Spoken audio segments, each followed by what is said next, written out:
समाजसेवा ही दिखाव्यासाठी करण्याची गोष्ट नसून स्वतः कमवलेल्या पैशातून समाजासाठी काम करणे हे खऱ्या अर्थाने प्रशंसनीय आहे. मदन कुमार यांनी अशा प्रकारची समाजसेवा करत असल्याचे कौतुक भाजप नेते शंकर गौडा पाटील यांनी केले. शनिवारी मदन कुमार फाउंडेशनच्या वतीने बेळगावच्या अंजनेय नगर येथील सरकारी शाळेतील विद्यार्थ्यांना पाठ्यपुस्तके व शैक्षणिक साहित्याचे वितरण करण्यात आले. यावेळी ते बोलत होते. सरकारला सर्व शाळांना आवश्यकता सुविधा पुरवणे शक्य होत नाही, त्यामुळे समाजसेवक आणि विविध फाउंडेशनच्या मदतीची गरज सरकारलाही आहे असे ते म्हणाले. ಬಡತನದಾಗ ಹುಟ್ಟುವುದು ತಪ್ಪೇನಿಲ್ಲ, ಆದರೆ ಬಡತನದಲ್ಲಿ ಸಾಯುವುದು ಮಾತ್ರ ತಪ್ಪು. ಯಾಕಂದರೆ ಬಡತನದಾಗ ಹುಟ್ಟಿದ ಮೇಲೆ ಬಡವರಾಗೆ ಸಾಯಬಾರ್ದು. ಬಡವರಾಗಿ ಹುಟ್ಟೋದು ಅದು ಆಕಸ್ಮಿಕ, ನಿಮ್ಮ ಕೈಯಲ್ಲಿ ಇಲ್ಲ. ಆದರೆ ಸಾವು ಮಾತ್ರ ನಿಮ್ಮ ಕೈಯಲ್ಲಿ ಇರ್ತದೆ. ಅದನ್ನು ನಾವು ಹೆಂಗೆ ಉಪಯೋಗ ಮಾಡಬೇಕು, ಎಜುಕೇಷನ್ ಹೆಂಗೆ ಮಾಡಬೇಕು. ಈಗ ನಾನು ಒಬ್ಬ ಸಾಮಾನ್ಯ ರೈತನ ಮಗ. ನಾನು ಈ ಪರಿಸ್ಥಿತಿಗೆ ಬರಬೇಕಾದ್ರೆ ಎಜುಕೇಷನ್ ಮುಖ್ಯ ಕಾರಣ. ಎಜುಕೇಷನ್ನು ನಾವು ಮಾಡಲಿಲ್ಲ ಅಂದ್ರೆ ಈ ಪರಿಸ್ಥಿತಿಗೆ ಬರೋದು ತುಂಬ ಕಷ್ಟ. ಈ ಪರಿಸ್ಥಿತಿಗೆ ಬರಬೇಕಾದ್ರೆ ನೀವು ಸಿನ್ಸಿಯರ್ ಇರಬೇಕು, ಹಾರ್ಡ್ ವರ್ಕಿಂಗ್ ಇರಬೇಕು, ಮತ್ತು ಈ ಮನುಷ್ಯತ್ವ ಉಳ್ಳ ಮನುಷ್ಯ ಇರಬೇಕು. ಇನ್ನೊಬ್ರದ್ದು ತಿಂದು ನಾವು ದೊಡ್ಡವರಾಗ್ತೀವಿ, ಅದು ಭಾಳ ಕಡಿಮೆ ಸಮಯದಲ್ಲಿ ಇದಾಗ್ತದೆ.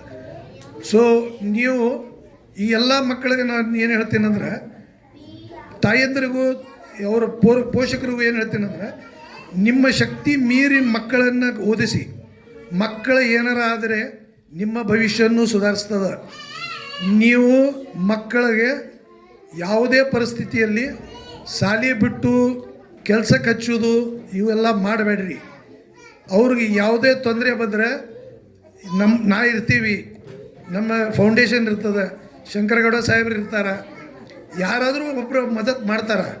ಆ ಮದತ್ ತಗೊಂಡು ನೀವು ಮುಂದೆ ಹೋಗಿ ಮತ್ತು ಮಕ್ಕಳಿಗೆ ಸಾಧ್ಯದಷ್ಟು ಕಲಿಸಿ. ಅವರು ಇಂಜಿನಿಯರು, ಡಾಕ್ಟರು, IAS, IPS ಏನಾರ ಆದರೆ ಅದು ದೇಶಕ್ಕೇ ಒಂದು ಮಾದರಿ ಮತ್ತು ದೇಶಕ್ಕೇ ಒಳ್ಳೆಯತನ. ಅದನ್ನು ಬಿಟ್ಟು ಅವರು ಬೇರೆ ಏನಾದರೂ ಬೇರೆ ಕೆಲಸಕ್ಕೆ ಹತ್ತಿದರೆ ನಿಮಗೂ ಒಂದು ಕಳಂಕ ಮತ್ತು ಬೆಳಗಾವಕ್ಕೂ ಒಂದು ಕಳಂಕ, ದೇಶಕ್ಕೂ ಒಂದು ಕಳಂಕ. ಸೊ ಈ ಎಲ್ಲ ಕಳಂಕನ್ನು ಬಿಡಬೇಕಾದ್ರೆ ಆ ಹುಡುಗರನ್ನ ಚಲೋ ತಂಗ ಓದಿಸ್ರಿ ಮತ್ತು ಅವ್ರಿಗೆ ಚಲೋ ತಂಗ ಸಂಸ್ಕಾರ ಕೊಡಿರಿ. ಸಂಸ್ಕಾರ ಇಲ್ಲಂದ್ರೆ ಏನೂ ಇಲ್ಲ. ಸೊ ಸಂಸ್ಕಾರ ನೀವು ಕೊಟ್ಟಿರಿ ಅಂದ್ರೆ ಅವರು ಮುದ್ದಿನ ಮಕ್ಕಳು ಭಾಳ ಚಲೋ ಬೆಳೀತಾರೆ. ಇವ್ರನ್ನ ಬೆಳೆಸೋದು ಏನು ಒಂದು ದಾಯಿತ್ವ ಅದ, ಅದು ಮಾಸ್ತರ್ಗಳ ಮೇಲೆ ಇರ್ತದೆ. ಈ ಮಾಸ್ತರ್ಗಳು ಎಷ್ಟು ಪ್ರೀತಿಯಿಂದ ಅವ್ರಿಗೂ ಹುರಿದುಂಬಿಸಿ ಕಲಿಸ್ತಾರೆ, ಅಷ್ಟು ಮಕ್ಕಳು ಮೇಲೆ ಹೋಗ್ತಾರೆ. ಇದು ಒಂದು ಪ್ರಕೃತಿಯ ನಿಯಮ. ಅದು ಒಂದು ಒಳ್ಳೆಯ ಮಾಸ್ತರ್ ಇದ್ದರೆ 50 ಟೀಚರ್ಗಳು, 50 ಸ್ಟೂಡೆಂಟು ಒಂದು ಉನ್ನತ ಮಟ್ಟಕ್ಕೆ ಹೋಗ್ತಾರೆ. ಅದಕ್ಕೂ ಭಾಳಷ್ಟು ಉದಾಹರಣೆಗಳಿದೆ. ಮಾಸ್ತರ ಚಲೋ ಇಲ್ಲ ಕ್ಲಾस. मदन कुमार बैरप्पा यांनी बोलताना गरिबीत जन्म घेणे चुकीचे नाही, मात्र गरिबीतच मृत्यू येणे चुकीचे आहे असे मत व्यक्त केले. ಆದರಣೀಯ ಎಲ್ಲ ಮಿತ್ರ ಪರಿವಾರವೇ, ವಿದ್ಯಾರ್ಥಿ ವೃಂದವೇ, ಮಾತೆಯರೇ, ಆತ್ಮೀಯ ಮಾಧ್ಯಮ ಮಿತ್ರರೇ, ಇಲ್ಲಿ ಗುರುವೃಂದವೇ, ಮದನ್ ಕುಮಾರ್ ಭೈರಪ್ಪನವರು ಈಗಾಗಲೇ ಅವರ ಶ್ರೀಮತಿಯವರು ಸಮಾಜ ಸೇವೆಯನ್ನು ಪ್ರಾರಂಭ ಮಾಡಿ ಬಹಳ ವರ್ಷ ಆಯಿತು. ಇದಕ್ಕಿಂತ ಮುಂಚೆ ಬಹಳ ದೊಡ್ಡ ಪ್ರಮಾಣದಲ್ಲಿ ಒಂದು ಕಾರ್ಯಕ್ರಮ ಮಾಡಿದ್ರು, ಅದಕ್ಕೆ ನಾನು ಗೆಸ್ಟ್ ಅತಿಥಿಯಾಗಿ ಬಂದಿದ್ದೆ. ಸಮಾಜ ಸೇವೆ ಕೇವಲ ಆಡಂಬರಕ್ಕೋಸ್ಕರ ಅವರು ಮಾಡ್ತಾ ಇಲ್ಲ. ಸಮಾಜಕ್ಕೆ ಏನಾದರೂ ನಾವು ದುಡಿದಂಥ ಇಂಥ ಪರಿಸ್ಥಿತಿ ಇದ್ದಾಗ ಒಬ್ಬ ಸಮಾಜ ಸೇವಕ ತಂದೆ ಆದ ಒಂದು ಫೌಂಡೇಶನ್ ಮಾಡಿ ಸಮಾಜಕ್ಕೆ ಕೊಡಬೇಕು ಅಂತ ಭಾವನೆಯನ್ನು ಇಟ್ಟುಕೊಂಡು ಮಾಡ್ತಾ ಇರೋದು ಇದು ಶ್ಲಾಘನೀಯ, ಬಹಳ ಹೆಮ್ಮೆಯ ವಿಷಯ. ಈ ರೀತಿ ಸಮಾಜದಲ್ಲಿರುವಂಥ ಇಂಥ ದಾನಿಗಳಿಂದಲೇ ಸಮಾಜ ಬಹಳ ಸದೃಢ ಆಗ್ತದೆ ಮತ್ತು ಇಂಥ ಸ್ಕೂಲ್ಗಳು ನಡೀತವೆ. ಈಗ ತಾನೇ ಕುಂದುರಿಗೆ ಅವರು ಈ ಕ್ಷೇತ್ರದ ಶಿಕ್ಷಣ ಪ್ರಮುಖರು ಆಗಿರುವುದರಿಂದ ಅವರು ಕೂಡ ದಾನ ಮಾಡಿ ಈ ಒಂದು ಶಾಲೆಗೆ ಒಂದು ಹೆಮ್ಮೆಯ ಒಂದು ವಿಷಯವನ್ನು ತೋರಿಸಿಕೊಟ್ಟಿದ್ದಾರೆ. ಹಾಗೆ ಮದನ್ ಕುಮಾರ್ ಭೈರಪ್ಪನವರ ಫೌಂಡೇಶನ್ನು ಸತತವಾಗಿ ಕೆಲಸ ಮಾಡ್ತಾ ಬಂದಿದೆ. ಇಷ್ಟೆಲ್ಲ ಮಾಡಿದೆ ಅಂತ ಈಗ ಇಲ್ಲಿ ಗುರುಗಳಾದಂಥವ್ರು ಹೇಳ್ತಿರುವಾಗ ನಾನು ಒಂದೇ ಒಂದು ಮಾತು ಹೇಳ್ತಾ ಇದ್ದೀನಿ. ನಾನೊಂದು ಶಾಲೆಯಲ್ಲಿ ದತ್ತಕ್ಕೆ ತಗೊಂಡಿದ್ದೀನಿ ಭಾಗ್ಯನಗರದಲ್ಲಿ. ಇದನ್ನು ಮದನ್ ಕುಮಾರ್ ಭೈರಪ್ಪನವ್ರ ಫೌಂಡೇಶನ್ಗೆ ದತ್ತಕ್ಕೆ ಕೊಡಿಸುವಂಥ ವ್ಯವಸ್ಥೆ ಮಾಡಿ. ಹೀಗಾಗಿ ಇಲ್ಲಿ ಇನ್ನೂ ಅಭಿವೃದ್ಧಿ ಆಗ್ತದೆ. ಫೌಂಡೇಶನ್ ಹೆಸರಲ್ಲೇ ಈ ಶಾಲೆಯನ್ನು ದತ್ತಕ್ಕೆ ಕೊಟ್ಟರೆ ಅವರು ಫೌಂಡೇಶನ್ದವರು ಈ ಕೆಲಸ ಮಾಡ್ತಾರೆ. ಎಲ್ಲಿ ಸರ್ಕಾರದ ಕೊರತೆ ಇದೆಯೋ ಅಲ್ಲಿ ಸಮಾಜದ ಸಹಕಾರ ಬಂದುಬಿಡ್ತದೆ. ಸರ್ಕಾರವೇ ಎಲ್ಲ ಮಾಡಬೇಕು ಅಂತಿಲ್ಲ, ಸರ್ಕಾರ ಮಾಡಿದ್ದನ್ನು ಸರಿಯಾಗಿ ಇಟ್ಕೊಂಡು ಹೋಗಬೇಕು, ಅದು ಭಾಳ ಮುಖ್ಯ ಇದೆ. ಜೊತೆಗೆ ಇವತ್ತು ನಾನು ಬರುವಾಗ ಒಂದು ಯೂಟ್ಯೂಬ್ನಲ್ಲಿ ನೋಡಿದೆ, ಸರ್ಕಾರದ ಶಾಲೆಗಳಲ್ಲಿ, ಸರ್ಕಾರದ ಕಚೇರಿಗಳಲ್ಲಿ, ಸರ್ಕಾರದ ಅನೇಕ ವ್ಯವಸ್ಥಾಪನೆ ಇರುವಂಥ ಕಚೇರಿಗಳಲ್ಲಿ ಯಾವ ಸಮಯಕ್ಕೆ ಬರಬೇಕು ಆ ಸಮಯಕ್ಕೆ ಯಾರೂ ಬಂದಿರಲಿಲ್ಲ. ಸ್ವತಃ ಬೈರೇಗೌಡರ ಕೃಷ್ಣ ಬೈರೇಗೌಡನೇ ಇನ್ಸ್ಪೆಕ್ಷನ್ ಮಾಡ್ತಾ ಇದ್ದ. ಅದನ್ನು ನೋಡಿ ನನಗೂ ಕೂಡ ಆಶ್ಚರ್ಯ ಆಯಿತು. ಎಲ್ಲ ಆಫೀಸಿಗೆ ಅವರು ದೊಡ್ಡಬಳ್ಳಾಪುರದಲ್ಲಿ ವಿಸಿಟ್ ಮಾಡಿದಾಗ ಅಲ್ಲಿ ಸಮಯಕ್ಕೆ ಸರಿಯಾಗಿ ಯಾರೂ ಇರಲಿಲ್ಲ, ಎಲ್ಲ ಖಾಲಿನೇ ಇತ್ತು. ಈ ರೀತಿ ಸರ್ಕಾರದ ಆಡಳಿತದಲ್ಲಿ ನೌಕರಿ ಮಾಡುವಂಥವರು ಜವಾಬ್ದಾರಿಯುತವಾಗಿ ಮೆರೆದೇ ಇದ್ದರೆ ಸಮಾಜಕ್ಕಿಂತ ಬಡ ಜನರಿಗೆ ಸಿಗಬೇಕಂತ ಸೌಲಭ್ಯಗಳಲ್ಲಿ ತೊಂದರೆ ಆಗ್ತದೆ.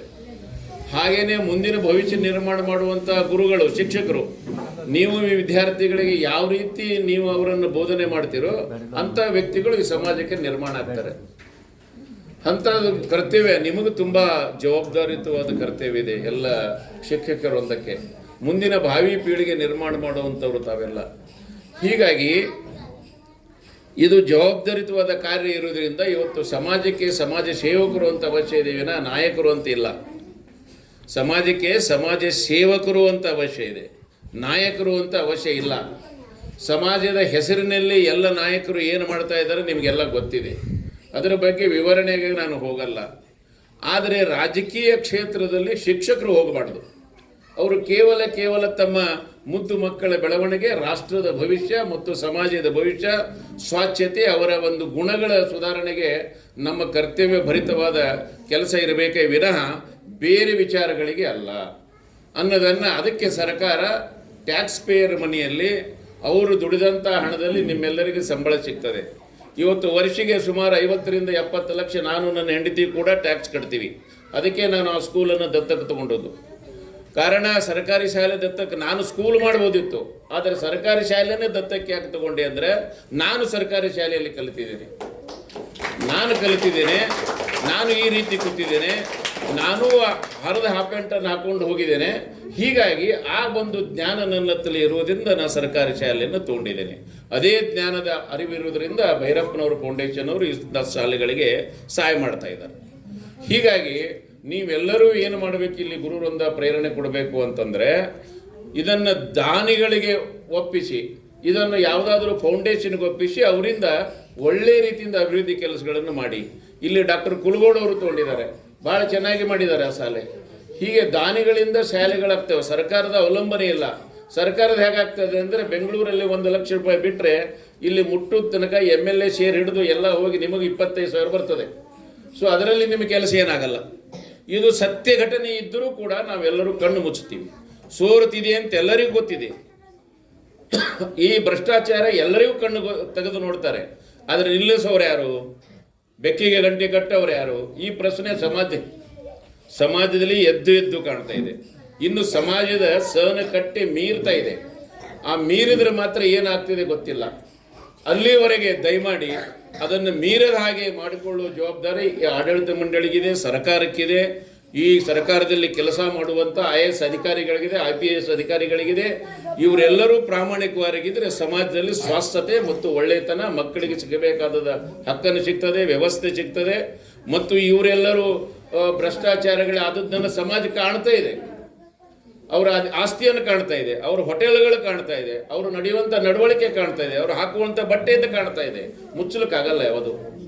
ಹೀಗಾಗಿ ನೀವು ಒಳ್ಳೆಯ ಗುರುಗಳು ಇರುವುದರಿಂದ ಮಕ್ಕಳನ್ನು ಪ್ರಾಮಾಣಿಕ ಮಕ್ಕಳನ್ನಾಗಿ ನಿರ್ಮಾಣ ಮಾಡುವ ಕರ್ತವ್ಯ ನಿಮ್ಮದಿದೆ.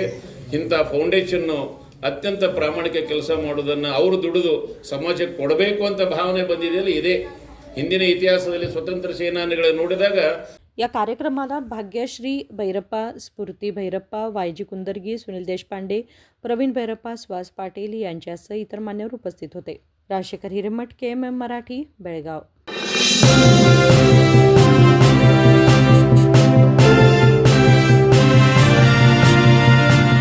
ನಿಮ್ಮ ಬಯಕೆಗಳು ವಜ್ರಾಭರಣಗಳೊಂದಿಗೆ ಬಂದರೆ ಹೇಗಿರುತ್ತದೆ? BMW X1 24 ಕ್ಯಾರೆಟ್ ಚಿನ್ನದ ಬಾರ್ ಮತ್ತು ವಜ್ರಾಭರಣದ ಖರೀದಿಯ ಮೇಕಿಂಗ್ ಚಾರ್ಜ್ ನ ಮೇಲೆ 100% ರಿಯಾಯಿತಿ. ನಿಜವಾಗಿ ಇವೆಲ್ಲವೂ ಸಾಧ್ಯವೇ? ಈ ಎಲ್ಲಾ ಕನಸುಗಳನ್ನು Bhima brilliance diamond jewellery festival ನೊಂದಿಗೆ ನನಸಾಗಿಸಿಕೊಳ್ಳಿ. ವಜ್ರಾಭರಣಗಳನ್ನು ಭೀಮಾ ಮಳಿಗೆಯಲ್ಲಿ ಖರೀದಿಸಿ ಆಕರ್ಷಕ ಬಹುಮಾನಗಳನ್ನು ಪಡೆಯಿರಿ. ಕೊಡುಗೆಗಳು ಜುಲೈ 9 ರಿಂದ ಆಗಸ್ಟ್ 9 ರವರೆಗೆ ಎಲ್ಲ ಭೀಮಾ ಮಳಿಗೆಗಳಲ್ಲಿ ಲಭ್ಯ. ಶರತ್ತುಗಳು ಅನ್ವಯ.